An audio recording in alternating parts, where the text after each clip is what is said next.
We'll take our last question for the afternoon. Good morning. Good morning, Senator. My name is David Smith II. I'm a freshman international business major from Baltimore, Maryland. Great. In addition to that, I'm a United States Marine, and I've spent the better part of the last How about a round of applause for our Marine here? I tell you what. Thank you. Thank you. There you go. I spent the better part of the last 2.5 years over fighting to rebuild Iraq. Yep.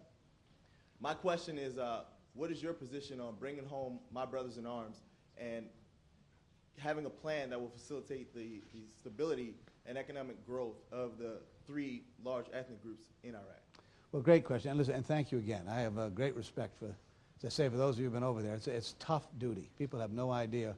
As you go down those streets, Basra and Fallujah and Mosul and other places, I don't know exactly where you were located, but in every person that walks out by, every car you drive by, those vehicles, or maybe parked, is potentially your last moment on this planet. And the tension you can almost feel.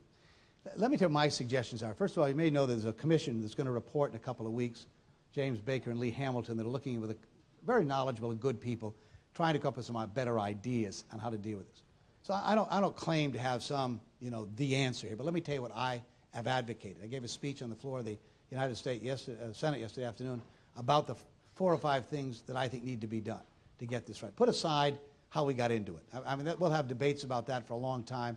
We're there. The question is now, how do we deal with this? How do we get out of Iraq, but also give the Iraqis a chance to succeed? And I'm for success in Iraq. I don't want this country to collapse and fall apart.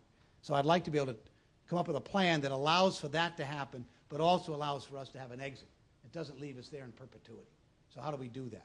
Well, first of all, and again, I'd be interested in any comments you have because you've been this. Let me tell you what I think, and then I'd like you to react to it if you could for me. Okay? My first reaction is, look, at this point here, it's not a military solution. It's got to be a political solution. This is a civil war going on in the country, particularly between the Shias and the Sunnis. The Kurds are relatively stable and quiet in the north, but the Shias and Sunnis are tearing themselves apart. And we're in the middle trying to be a traffic cop with soldiers. You weren't trained to be a policeman. You were trained to be a soldier. And we're now asking people like you and your brothers and sisters to go out and act like a traffic cop in the middle of a civil war. And that's a very dangerous position to put you in my view. So when we pour our troops into these high population density areas like Baghdad and Fallujah, that we put you at great risk. Your target's in a shooting gallery, in my view. You now have 300,000 Iraqis that have been trained to be soldiers and policemen. 150 years ago, when I went to Fort Dix, New Jersey, after I came out of the Peace Corps and was in the reserves in the Army, it took them 13 weeks to train me to be a soldier. And if you could train me in 13 weeks, you ought to be able to train someone in Iraq to be a police. We've been at this now 3 years trying to train these people. They ought to be assuming that responsibility, in my view, to take on those duties. With our troops, I would, is continue the training, which I think is important, because the training needs to improve dramatically. You could do that in the Kurdistan areas, bring people up and train them where it's relatively safe. I think the border, particularly with Syria, is an important area where you're getting a load of people pouring in to support the insurgency and other things that are going on.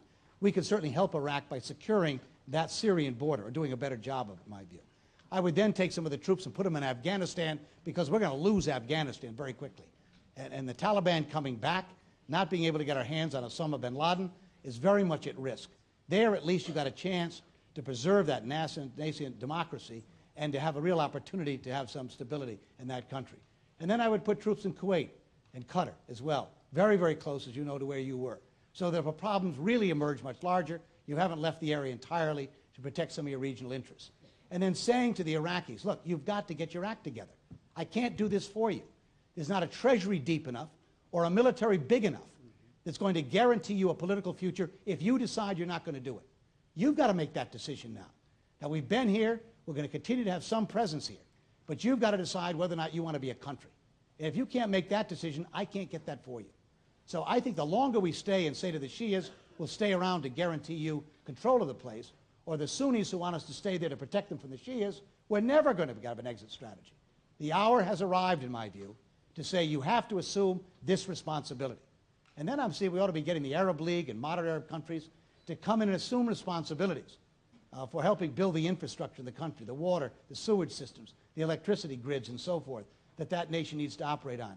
I would not be advocating a divided country into 3 parts.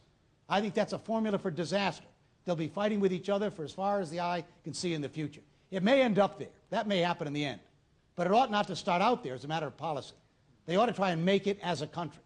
I would just tell you, if you do that and Kurdistan ends up a separate country, the Turks are probably going to invade Kurdistan. And you'll have a blow-up in the Middle East that will be even larger than the one we're seeing today. So doing those things, political stability, assisting that Iraqis take on these responsibilities to resolve their political differences, which we can help on, and then in the process of gaining some access to that, beginning to move our troops. Doing certain functions there, but saying it's now your turn to take over these responsibilities. That's sort of an idea. There may be other ones, but that's a plan, if you will, that I have at how we begin an exit strategy and some opportunity to guarantee success in Iraq. What reaction do you have? Any reaction? I'm just curious what you think. Sir, my reaction, I'm in agreement. I think we need to instill a sense of nationalism within the three ethnic groups so that some unity can stimulate forward progress. Yeah, well, good. Well, good luck to you. You're still in the Marines? Yes, sir. Well, great. Hope you can stay around. We need good guys like that. Thank you, sir.